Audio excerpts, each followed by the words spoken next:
The Conversation Africa, pointing the way forward. In the midst of our nation's chaotic disorder, where there are palpable fears about kidnapping, about all manner of ills that has befallen our nation, there must be a clarion call, a strong voice, an authoritative voice providing solutions and driving the narrative that Nigeria will be changed, Nigeria will be saved, and Nigeria will become a great nation. This is the Conversation Africa. If it is to be, it is up to me. If it is to be, it is up to you. It is up to you and I. We must accept personal responsibility for the greatness of our nation. CCA is a platform created to drive engaging conversations on issues that affect the continent of Africa, generate solutions, practicable solutions, and implement these solutions to see that, we build and develop our nation and our continent. Over the years, the problems and the issues surrounding African society, surrounding African culture, and even Nigeria and Africa as a whole have been plaguing the continent and the country for a long period of time. And with this, it is imperative that we all sit down and have a discussion on these issues and point the way forward. My assessment of government and the youth will be a fair one, because I would say the government has not given the youth basically the opportunity they need to be out there.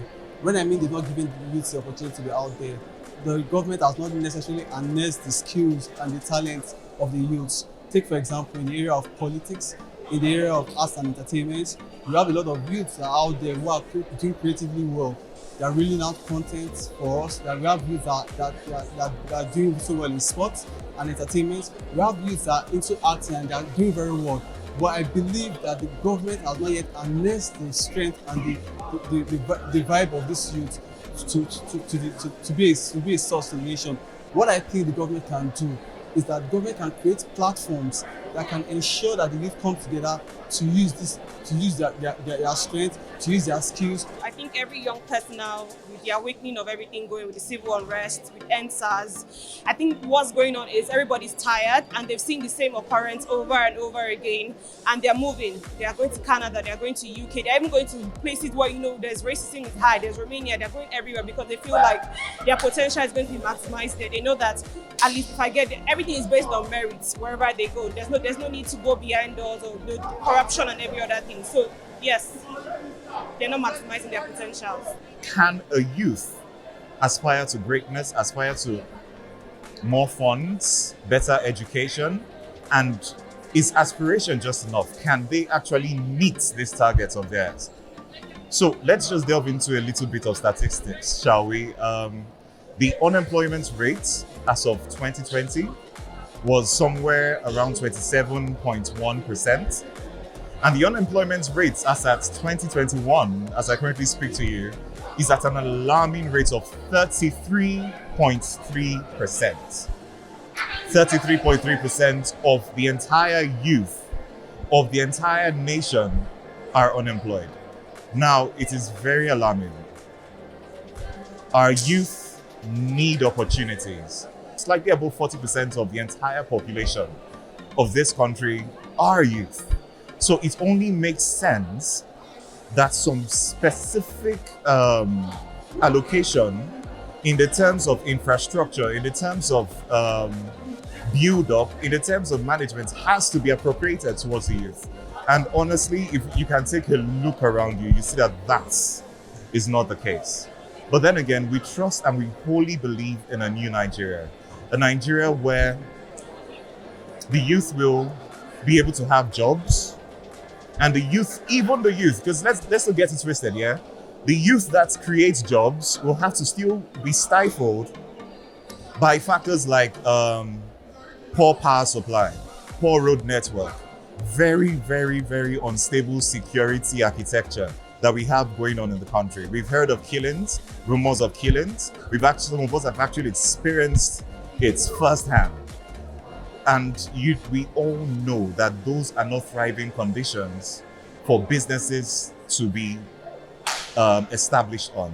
To me, I don't think they have done enough, because I feel there are still a lot of untapped resources that they haven't gone into. There are still a lot of things that they are meant to, come and use the youth for, but they don't. So in that case, I feel that they are not tapping into the power of the youth. For example, you know that with the way they organize their stuff, you know that they don't prioritize the youth and then the development of the youth through education.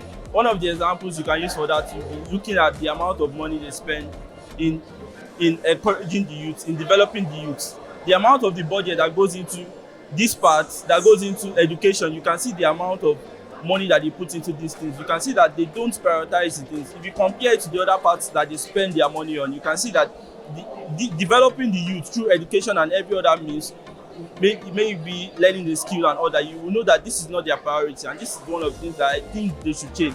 If they want a better nation, they have to pray for better youth, because the youth are the driving force of the nation. If the youth are not empowered, if the youth are lacking in education, if they are lacking in the skills to make the nation go forward, the nation cannot go forward. Because if you don't develop the youth today, then the nation will be nothing tomorrow. If it is to be, it is up to me. And I feel, as youth in this country, it feels like many of us have given up in this country. We feel that we have to take responsibility for ourselves only and look out for ourselves, while trying to probably get away from the failed nation. But I feel we need to have a change of mindset and believe that something good can still come out of this country, and apply ourselves to making this country work through our personal development. First of all, we develop ourselves personally, and then apply ourselves together as one people to make sure that this country goes forward. So it's really up to us, to every one of us, to apply ourselves together to make sure that this country doesn't go to waste and it progresses as it should be. Most youths want to, I don't want to use the wrong word. Most youths want to use their profession, their skills, or whatever it is they have, whatever it is they want to do the profession. But personally, now me, I've not been part of the people that have been saying they want to fly out of Nigeria, they want to go out of Nigeria. That's not me. The kind of person I am is, if I see something that is wrong in my environment, I want to be the one that is moving forward, stepping ahead, to tell other people, yeah, let's do this thing, bros, let's move this way, babe, let's do this thing, let's move. Alright, so the point I'm trying to create is, if I can find like-minded people around, because I don't believe in a one-man show. I don't believe in a show. Right, so if I can find like-minded people around, especially people in my field, then I shall have no issues. I feel that, yes, of course, I'll move along with that, and I'll try and find a better way. If it's to be, then it's up to me. If I were asked the question, have the youths lived up to their potential? Have they been able to contribute significantly to the change of the dialogue, to the change of things in Nigeria? Well, I will say not yet. Even though we have tried to represent our country during the NSAS period, even though we are trying to represent our country by going global to win the Grammy Award, I still fear to say that these are not enough. The youth in our country still have to take their place. They have to come out and still become the leaders that God has determined them to be. As I said earlier, if it is to be, it is up to me. It is up to me to obey traffic laws. It is up to me to comport myself decently in public, just like any youth should comport themselves decently in public. If it is to be, then it has to start with me. I am a teen of Nigeria. I am a youth of Nigeria. Most Nigerian youths believe that they should use their talent and their abilities elsewhere out of Nigeria, so that they can improve other countries, forgetting that our nation, our fatherland, yet is still developing. We, the youths of Nigeria, should be able to learn to use our abilities and our talents for Nigeria, so our Nigeria can become great, since it is still developing. So other countries could actually know that our Nigeria is a great Nigeria, it's a good Nigeria, and we've grown, we've developed. So I actually urge Nigerian youths to use their talents and their abilities for Nigeria, so we can develop and become great, and great together. On the 22nd of May, at the Citadel, 30 Kudirat Abiola Way, who will be bringing together the best, the brightest, the fittest, and the most competent, emerging and vital leaders of our nation to discuss on how we are going to move forward, not only to discuss, but to activate and turn into actionable plans the steps we need to take to make our nation great. This is the Conversation Africa. See you on the 22nd of May as we point the way forward to the greatness of our nation. God bless the Conversation Africa.